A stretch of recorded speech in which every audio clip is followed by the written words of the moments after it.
Hi, my name is Randon Heiser-Miller. I am currently Associate Dean for Collections, Discovery, and Digital Initiatives at San Diego State University.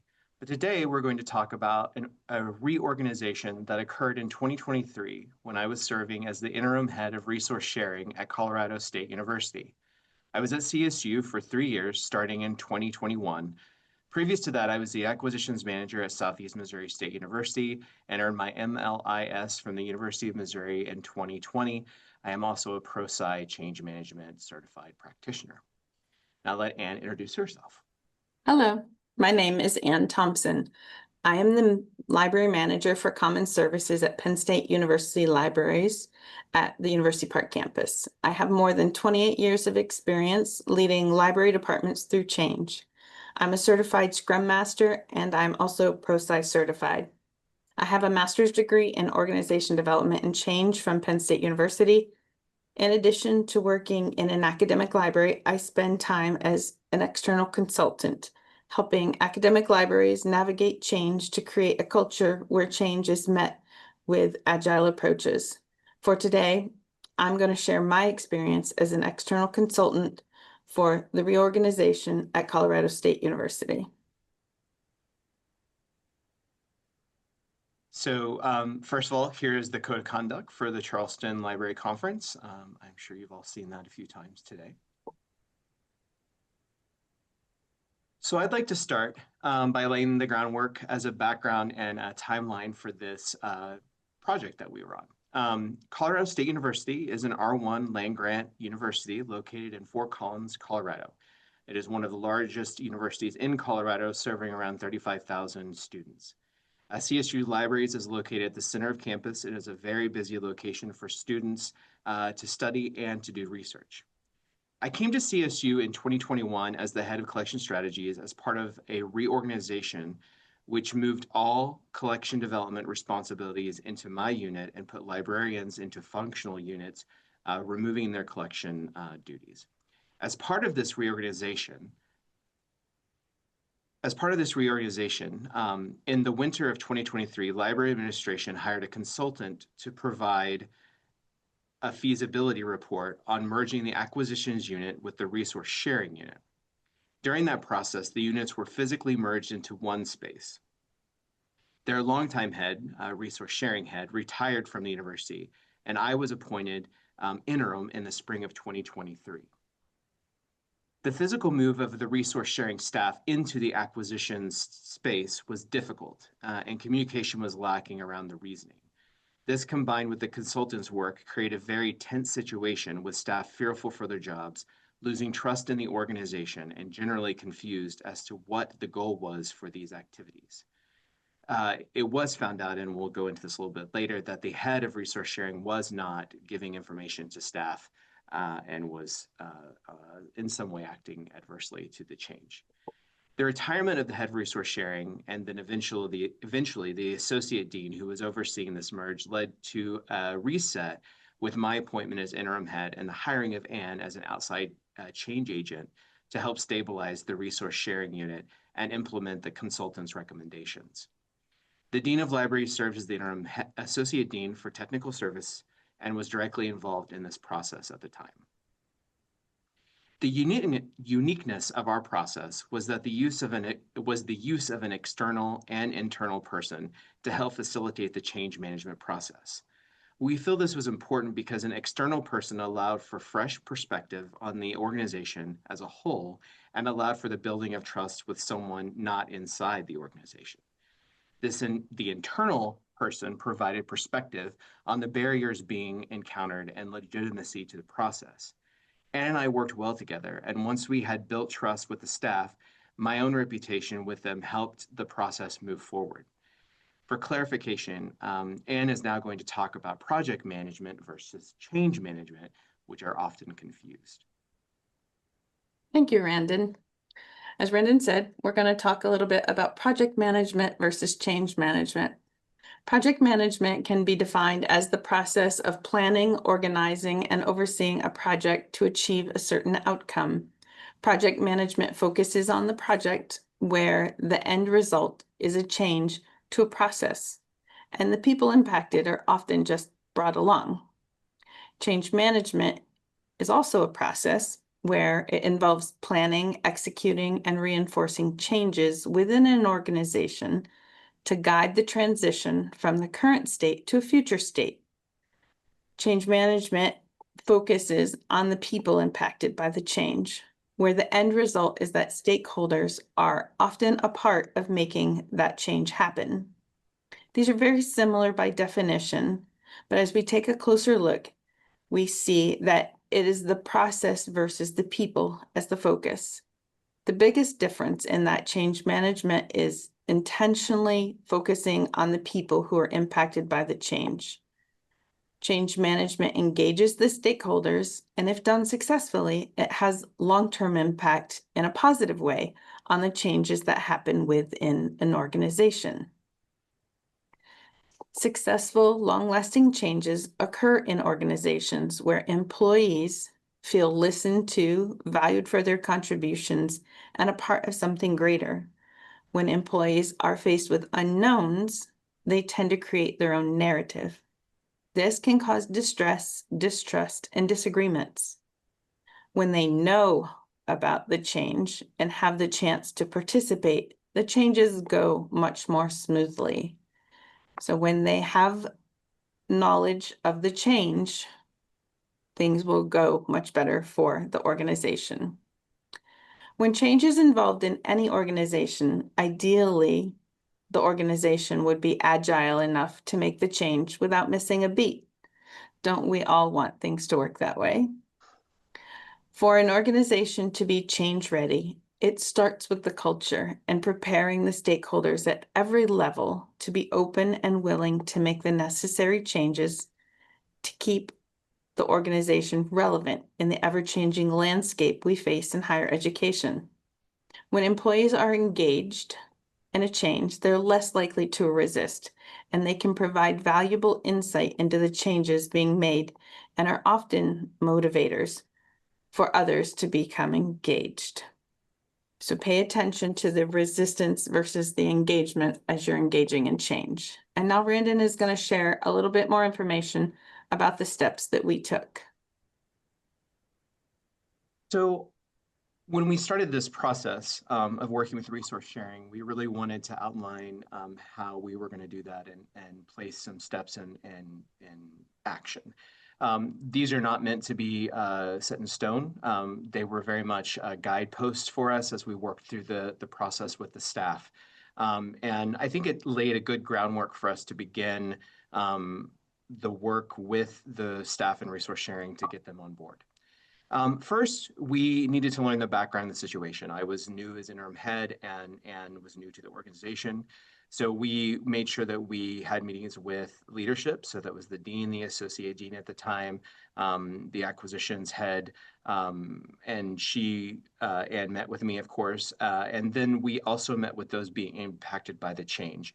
Those happened in one-on-one meetings, first with myself and then with Anne later, because we wanted then to compare sort of what we got from them. And we organized that and met often to sort of coalesce our questions and what we were going to ask for the staff to make sure that we were getting apples to apples, as you would, to compare.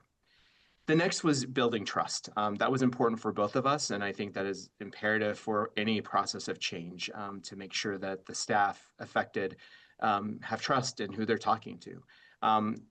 This helped us to identify the root causes of the resistance. You're not going to get truth out of somebody if they don't trust you. So we felt that was really an important step.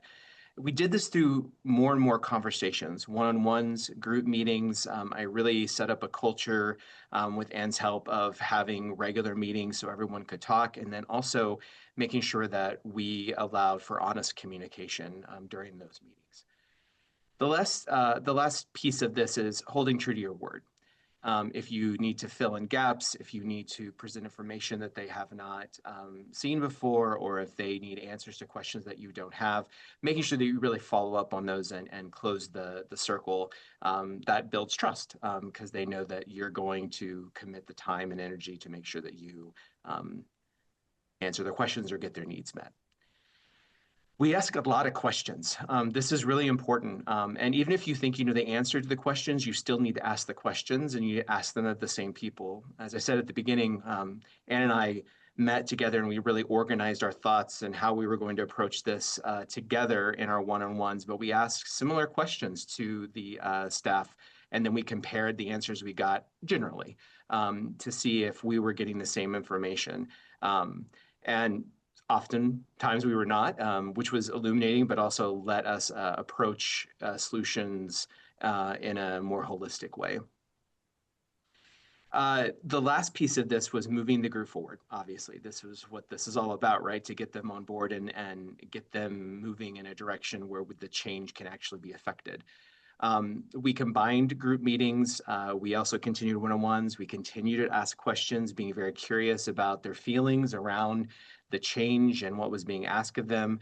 And then finally, part of this was being able to, or being agile. We were looking at the direction, we were looking at barriers, and we wanted to make sure that we were able to overcome those and move around them so that not one barrier kept us from progress, but also still addressing those as we could. So the next piece of this is looking at change management in practice. And Anna is going to go a little bit more into detail about our process that I just outlined. Thanks, Brandon.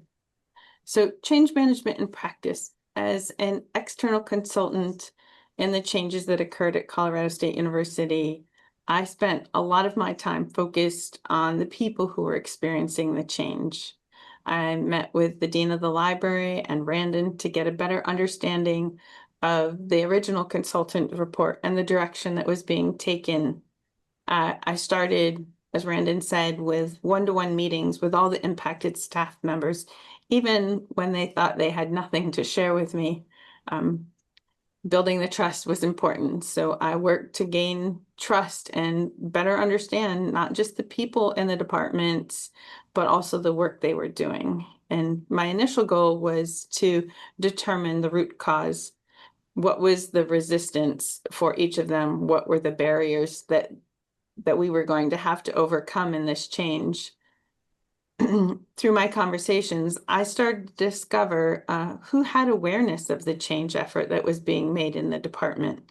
And after the first round of meetings, it was clear who was aware of the proposed change and who was not aware of the proposed change. The team members had little desire to change because they didn't have a full picture of the proposed changes or even understand the potential benefits. Through the conversations with the team members and with Randon, we were able to increase the awareness and the desire to move forward with the change. Many of the team members knew about the consultants' reports, but didn't have access to it or hadn't even had the chance to read through and take the time that they needed to process the contents of those reports. With the conversations with Randon, he shared very quickly the reports to the consultants, outlining the proposed changes with all the members of acquisitions and resource sharing. As Randon mentioned, ask a lot of questions. I asked a lot of questions. Some of the questions were coordinated, some of them were on my own to get a better awareness of the people. But throughout my time with the team members at Colorado State University, I asked a lot of questions. And often the team members knew the answers or had ideas about their responses, but because they hadn't been asked the questions or given the opportunity to share their thoughts, they had never done so. So this was an opportunity for them to share. Being able to respond in a neutral environment allowed them to demonstrate where they were in the process and the level of commitment that they had for the changes that were happening in their department. Through the conversations with the team members and Randon, it became clear what information or knowledge people needed to be successful in the changes that were happening.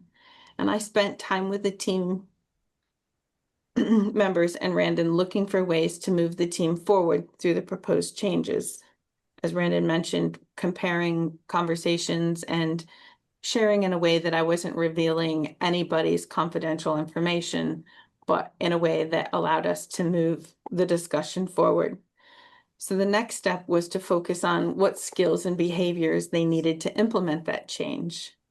Because they had already started meeting regularly as a team, there was an increase in communication and buy-in in the changes. And individuals had already started cross-training on processes. They were familiar with each other's work. So it became clear that they had already been working very closely together in practice, but we needed to get them to work more closely as an aligned work unit. We reinforced this through regular team meetings and one-to-one meetings with Randon and myself, with Randon as the department head, which was helpful in getting them to move forward. It's important to take the time up front to get to know everyone, to build the trust, and to build credibility to make the needed changes. I spent a lot of time through the process just listening to the team to hear what they had to say, to hear what their concerns were, and to offer support to them as they navigated these changes. I spent the last few weeks of my time offering support to the team members and the department head, as it was clear that they were well on their way through the change and finding success. And I'm going to turn it back over to Randon to talk about the culture of change. Overall, what we were attempting and what the change management process does is create an organization that can withstand change. This work is particularly important in libraries, and specifically technical services, because resistance to change is the culture where status quo is the comfortable state of being. Many of us enjoy the black and white nature of our work, but change asks us to go outside that comfort zone, to embrace new processes and creative problem solving. This shift is beyond one single change needed to shifting a paradigm. During this process, I worked to create space for communication to happen where that had not been happening before, and maintained an openness to sharing information and comfort, and became comfortable with saying, I don't know. As a manager, I have a comfortability living in the gray areas. During this process, I used that comfort to establish an acceptance of not knowing, using their expertise to solve problems, and empowering creativity. This is very difficult for many in libraries, but imperative in establishing a culture of change. We don't have all of the answers, and we should not pretend that we do. Putting folks in an atmosphere where they are given the opportunity to use their expertise to contribute to change is powerful. By empowering staff to use their knowledge and skills to shape the future and navigate change allows them to feel ownership for the final result. In the faculty and staff divide that we all experience in academic libraries, change is difficult, but if you allow every person to contribute equally, change becomes possible. When I left CSU, the unit had stabilized and was ready to take on the consultant's recommendations and also continue to adjust their work as the merge of both units became a reality. This was brought about through a few key points of success, which Anne will outline next. Thank you, Randon.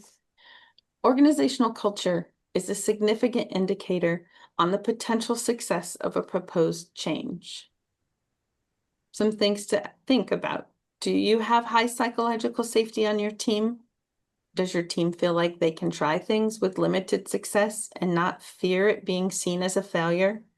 It's important to have a culture where there is the ability to try and try again to find success. When we talk about change, most fail because the why we are changing is not clear. At least it's not clear to every level being impacted by the change. People are not aware of the why we are changing, or the why they are changing may not be relevant to them.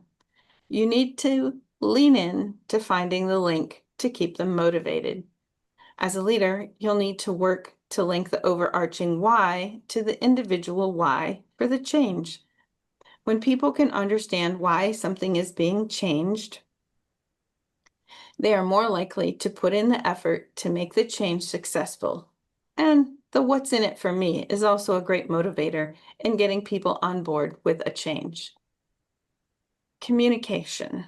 Communication in the environment is crucial to the success of the change. Are you standing in front of your team with a PowerPoint and talking at them about some great change you're proposing? Are you asking for feedback? When your team shares feedback, are you really listening? Communicate often with the impacted individuals. Provide space for feedback. Yes, even the feedback you don't want to hear. The feedback should all be heard. There will be times when some feedback is in opposition with other feedback. As a leader, you need to make the hard choices on the direction you'll lead the change based on the feedback. If you communicate your decisions clearly, you'll get more buy-in for the changes you're proposing. As you navigate the changes in your organization, do you understand where your team members are? Are they all on the same page with the changes? How do you get them together on their understanding? Are you asking questions, even the ones that you know answers to, or the ones you think you know the answers to? Allow each person to have space to process the proposed changes, the space to reflect on the changes, and the space to respond in a way that works for them. Give them understanding. Be sure to check in with those who are not contributing. Just because they are quiet doesn't mean that they agree with the changes. You need to be asking them the same questions and listening to their responses. Give them understanding. As we all know, changes are hard. And Brandon's going to highlight some lessons learned for us. So we wanted to leave you with a few of the points or lessons that we've learned during this process that we think can be applicable to pretty much any institution that is trying to instill change and create a culture of change. The first is to stay curious. We've said it over and over again today. Ask a lot of questions, and again, even if you know the answer already or you think you do, ask those questions anyways, and don't make assumptions that you know the answer.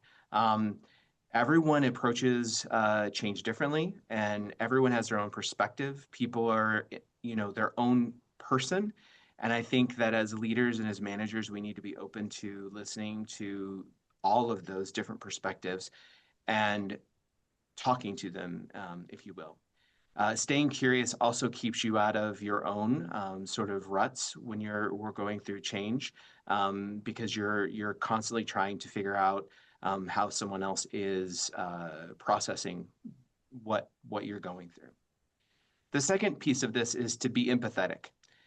Respect the humanity of each person by meeting people where they are. Everyone is going to experience this differently. And we want to make sure that we are speaking to that person as a whole human, and not just, a cog in a wheel or someone to do a job. This all goes into empowering them to help make decisions and tell you what would be more efficient or better for them if you're going through a change of realignment. Um, just really respecting their expertise, their humanity, and them as a whole. You also want to make sure that you're giving them the resources they need for the change. Um, this can be physical or emotional or even personal, like time. You want to make sure that you are allowing um, the folks that you manage and supervise, um, that they have the comfort and the resources they need to work themselves through this process. And finally, everyone has a change journey that's different from everybody else. We go through it at different rates. Not everybody is going to be on board, and you can use those that are more adept to this, and it changes easier for them to sort of motivate the others that it takes longer for them to get through it. But you ultimately have to respect that there are different rates to this, and work through those with those people. The third sort of lesson learned is success or failure happens at two different places. For a change management, it's middle managers. As we saw with resource sharing at CSU, the middle manager was not on board with it at first. And so that created a barrier for that change. If middle managers don't know the why or aren't able to communicate that, it's going to really hinder the staff under them from being able to manage the change that's coming. A culture of change, though, has to start at the leadership level, the dean, associate deans, middle managers, leadership at any form. I mean, you have to build that culture of change. And part of it is going through this process, but also creating that space like Anne spoke of failure, of making mistakes, and that being okay, that we're not going to hold anybody in a bad light because they tried something and it didn't work. Finally, we want to leave you with the idea that fast is not fast. Sometimes when I talk about change management, I hear, the anecdotal idea that like, well, we just don't have time for this. I would argue that you're going to do this one way or another, whether it's on the front end of a change or on the back end of a change. You're going to devote that energy. My case to you is to do it on the front end because it's actually going to make the change last and be more successful than if you wait to do it on the back because you're not cleaning up a mess that was created. Yes, it does take time. Yes, it does take an investment of energy, but if you feel that the change that you're trying to make is worth it, um, it's good to do that, and it's also imperative that it happens before and during the change, not after, if you want it to be successful. So we'll leave you there. Thank you so much for joining us today. We hope that we have given you all some food for thought and some tools to take back to your own libraries as you navigate these uncertain times. Change management and building a culture of change is going to be even more important, I think, as we all work through these unprecedented challenges we now face. We will open this up for questions if anybody has them, and here are our contact information should you need that too. Thank you. Thank you.